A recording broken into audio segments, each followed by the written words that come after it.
नर्मदे हर।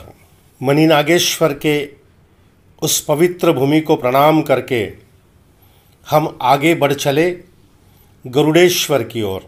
गरुड़ेश्वर के बारे में जब मन में विचार आता है तो गुरु की प्रतिमा आंखों के सामने आकर खड़ी हो जाती है। वासुदेवानंद सरस्वती, जिन्हें टेम्बे स्वामी कहा जाता था, उनका रूप, उनके दर्शन आंखों के सामने आकर खड़े हो जाते हैं और तब मन में हृदय से दो लाइनें निकलती है कि गुरु गोविंद दोहू खड़े, कि गुरु गोविंद दोहू खड़े, काकू लागे पाए, बलिहारी गुरु आपनो गोविंद दियो बताए। वासुदेवानंद सरस्वती यह एक जीवन प्रवाह की अमूल्य धरोहर है, जिनका सारा जीवन त्यागमय रहा है। और उस पावन भूमि को जहाँ पर वासुदेवानंद सरस्वती की समाधि है, उस स्थान को प्रणाम करने के लिए हम बढ़ चले गरुड़ेश्वर की ओर। देखिए, गरुड़ेश्वर में हमने दत्त मंदिर के दर्शन किए, करोटेश्वर मंदिर के दर्शन किए, गरुड़ेश्वर मंदिर के दर्शन किए और वहाँ पर जो नर्मदा मैया और जिसका एक अनोखा रूप हमें देखने को मिला, यह सब देखकर हम धन्य धन्य हो गए। हम लोग गरुड़ेश्वर में आए हैं। यहाँ पर हम लोग दत्त मंदिर में आए हैं। ये देखिए, दत्त मंदिर का कलश दिखेगा आपने को, और ये दत्त मंदिर है। ये दत्त मंदिर का पूरा बाहर का परिसर है, ये देखिए। और इसके बाद में इधर से एक एंट्री बताई वाली है, इस एंट्री से हम अंदर जाएंगे। सुंदर दत्त भगवान का मंदिर बहुत सुंदर है। श्री दत्तावतारी नृसिंह सरस्वती स्वामी महाराज का बोलो ना।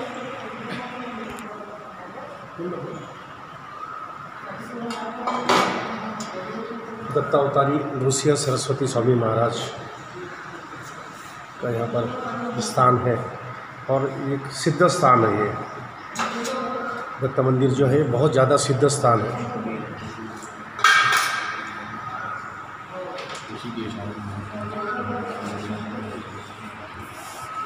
स्वामी जी ने स्थापन किया हुआ दत्त मंदिर है।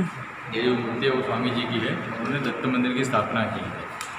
आप अंदर देख रहे, छोटी मूर्ति दत्त भगवानी में दिखा था हम आपको बाद में, जो उनके साथ रहती थी और उनके साथ बात करती थी, वो मूर्ति है इधर।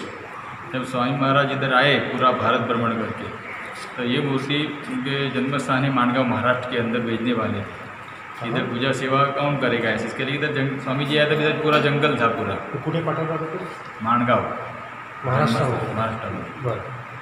उधर भेजने वाले थे। दत्त भगवान ने उनके शिष्य योगानंद सरस्वती उनको आज्ञा किया कि स्वामी जी को बहुत गांडा कि मुझे इधर ही रहना है, जो कुछ लीलाएँ करनी है मुझे इधर के रह के ही करना है। इसके लिए स्वामी जी ने दत्त मंदिर की स्थापना की और दत्त मंदिर का बाद में भक्तों ने निर्माण किया और बाद में स्वामी जी ने इधर समाधि स्थल दिया। ये गाँव का नाम है गरुड़ेश्वर। ये गजासुर नाम का राक्षस था, जो गरुड़ और गजासुर दोनों के में युद्ध हुआ। विष्णु जी ने गरुड़ को बोला कि उसका वध कर, इसके लिए उसका कारण उसका वध हुआ गजासुर का। और खूब बारिश होने के बाद, उसका वध होने के बाद उसकी अस्थियाँ बची थी, वो नर्मदा में जाके मिली, तो उसको दिव्य देह प्राप्त हुआ। और उसको दिव्य देह प्राप्त होने के बाद उसने शिव जी की उपासना की और शिव जी को प्रसन्न किया। उसके बाद शिव जी ने उसके बाद उसने वरदान मांगी, मुझे वरदान दो जिसके लिए मेरा कल्याण हुआ, आप उसी के नाम से इधर इस एरिया में आप स्थापन हो। उसी जहाँ उन्होंने तपस्या किया उधर गरुड़ेश्वर महादेव का स्थापन है, मंदिर है उधर गरुड़ेश्वर के नाम के लिए शिव जी स्थापन हुए। और शिव जी और प्रसन्न हुए और बोले कि मैं तेरे नाम के भी स्थापन होगा। यह जिधर उसकी अस्थियाँ पड़ी थी उधर उसकी सिर्फ करोड़ बची थी, तो बोले मैं तेरे नाम की, यानी इधर करोटेश्वर महादेव करके स्थापन हुए शिव जी। ये कोई भी इधर आएगा तो जैसे कि एक ब्राह्मण आप भोजन की खिलाओगे तो 1 करोड़ ब्राह्मण जो भोजन कराने का आपको पुण्य मिलेगा। ऐसा शिव जी ने गजासुर को वरदान दिया। बोले कि जो अपना पितरों की अस्थियाँ जो इधर लाके विसर्जन करेगा तो उनको मैं शिवलोक में स्थान दूँगा।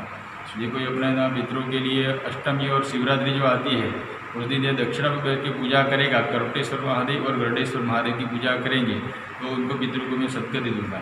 ऐसा शिव जी ने गजासुर को वरदान दिया। इसके सब महात्मा दिया तो ये आता मराठी मराठी ना। आता हे झालं दत्त मंदिर आणि मग गरुडेश्वराचं मंदिर गरुडेश्वर समोर ते पायऱ्या चढून वर जावं लागतं. अच्छा आणि करोटेश्वर गरुडेश्वरला बाजूलाच बाहेर निघून और कोणती मूर्ती तुम्ही सांगत होते त्याची जी पूजा केलेली? हे मोबाईल तुम्ही घेता का हातात? हां, वो फोटो बताने वाले तो मूर्ति बात करती थी बोले हे मूर्ती हे घेऊन जा ना मोबाईल.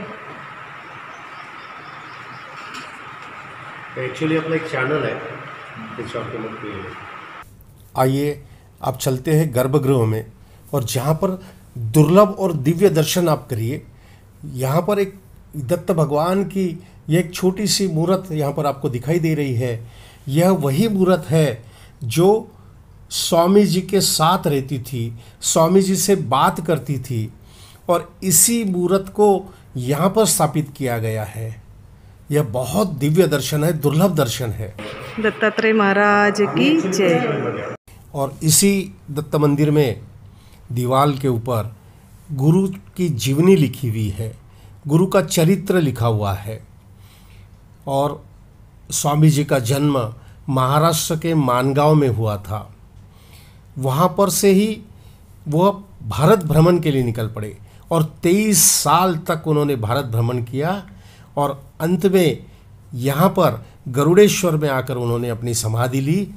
और यह बहुत पावन स्थल है. ये है करोटेश्वर महादेव मंदिर. हम लोग गरुड़ेश्वर में आए. वहाँ पर देखिए ये है करोटेश्वर महादेव मंदिर का. इसकी पायरियाँ जो है 7 पायरियाँ चढ़ के ऊपर चलना है.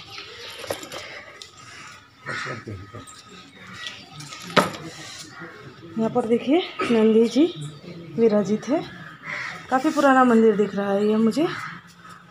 यहाँ पर उसके सामने कछुआ. गजासुर राक्षस को जब गरुड़ भगवान ने उनका वध किया और यहाँ आने के बाद उनकी जो अस्थियाँ थी विजय गजासुर राक्षस की वो नर्मदा जी में प्रवाहित हो गई तो उन्हें शिवलोक मिल गया. लेकिन उनकी करोटी यानी ऊपर का जो सर का जो हिस्सा है वो रह गया था गजासुर राक्षस का. और इसीलिए भगवान शिव के वरदान से यहाँ पर करोटेश्वर शिवलिंग की स्थापना की गई. ये देखिए ये है करोटेश्वर महादेव मंदिर. ये देखिए सामने माता विराजित है.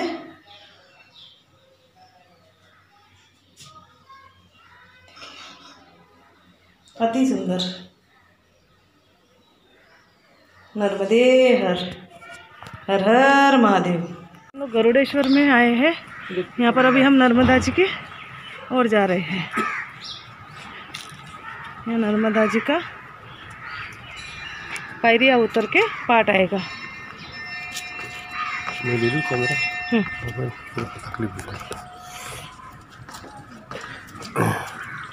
ये इस प्रकार से सामने मैया तेज प्रवाह मैया का खड़खड़ खड़खड़ करती हुई है. और यहाँ तक के उसका नाद सुनाई आ रहा है, यहाँ तक के उसका स्वर सुनाई दे रहा है मैया का. और सामने भी ऐसे एकदम जैसे समुद्र में लाट कैसे थोड़ी आती है उस तरीके से हल्की हल्की लाटें उछल रही है.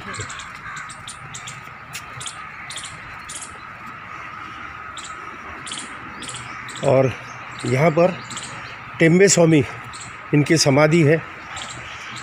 श्री रंगावधूत स्वामी जो थे उनके गुरु श्री टेम्बे स्वामी वासुदेव आनंद सरस्वती टेम्बे स्वामी इनकी यहाँ पर समाधि. और यहाँ पर मगरमच्छ काफ़ी मिलते हैं गरुड़ेश्वर में. काम चल रहा है काफ़ी. और देखिए प्रवाह, सुंदर प्रवाह मैया का. अभी हम उत्तर तट पर है और सामने में दक्षिण तट दिखाई दे रहा है. सामने जो पहाड़ी दिखाई दे रही है वह शूलपानी की पहाड़ी है. और बांध के बाई ओर आगे की तरफ अभी काफ़ी धुंध है, लेकिन वहाँ पर सरदार वल्लभ भाई पटेल इनका बहुत बड़ा स्टैच्यू है. और ये देखिए प्रवाह कितना सुंदर है. और इस सुंदर प्रवाह के पास स्वामी जी की समाधि मनोहर थी और बार बार मन में आ रहा था कि गुरु एक दिए की तरह होते हैं। अपने जीवन में चाहे कितना भी अंधेरा क्यों न हो, लेकिन दूसरों के जीवन में प्रकाश ही प्रकाश करते हैं। और तब कहता हूँ कि जल जाते हैं वो दिए की तरह, कि जल जाते हैं वो दिए की तरह, कई जीवन रोशन कर जाते हैं। कि जल जाते हैं वो दिए की तरह, कई जीवन रोशन कर जाते हैं। कुछ इसी तरह से हर गुरु अपना फर्ज निभाते हैं और स्वामी जी का सारा जीवन एक दिए की तरह रहा है। और बाद में वह भारत भ्रमण करने के लिए निकल पड़े और उन्होंने समाज को जागृत करने का काम किया है। और इसीलिए गरुड़ेश्वर की यह भूमि अति पवित्र है। श्री सद्गुरु चरण कमली सौभाग्यवती महारानी इंदिराबाई होळकर मुक्काम इंदौर यांनी हा दत्तघाट बांधून सेवा केली। 1940 के अंदर महारानी इंदिराबाई होळकर इन्होंने यह घाट बनवाया था। अहिल्याबाई होळकर की। और इसी नर्मदा जी के तट पर स्वामी जी की पुण्य समाधि है। उस समाधि के पावन दर्शन हमने किए, चरण पादुका के दर्शन किए, आगे गरुड़ेश्वर के दर्शन करने के लिए चल पड़े। अभी हम आए हैं गरुड़ेश्वर महादेव मंदिर। ये देखिए, ये गरुड़ेश्वर महादेव मंदिर के 1 2 3 4 5 और 6 पायरियाँ हैं। उसके बाद ये है पायरियाँ। ये देखिए,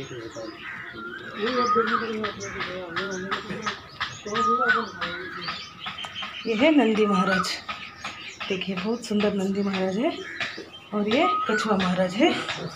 उसके बाद में ये है गरुड़ेश्वर महादेव। ओम नमः शिवाय, हर हर महादेव। गरुड़ेश्वर से पक्की सड़क कवाट होते हुए हापेश्वर की ओर जाती है, जो शूलपानी के जंगल का उत्तरी भाग है। बहुत सुंदर जंगल और इसी के अंदर बहुत सुंदर बसा हुआ हापेश्वर वहाँ पर है। हम गरुड़ेश्वर से निकलकर फिर दूसरे दिन हापेश्वर गए। वह अगले वीडियो में आपको दिखाई देगा। आपको हमारे वीडियो पसंद आते हैं तो आपसे निवेदन है कि कृपया इस चैनल को सब्सक्राइब करिए, लाइक करिए, शेयर करिए, कमेंट्स करिए और कॉल करिए। धन्यवाद। नर्मदे हर।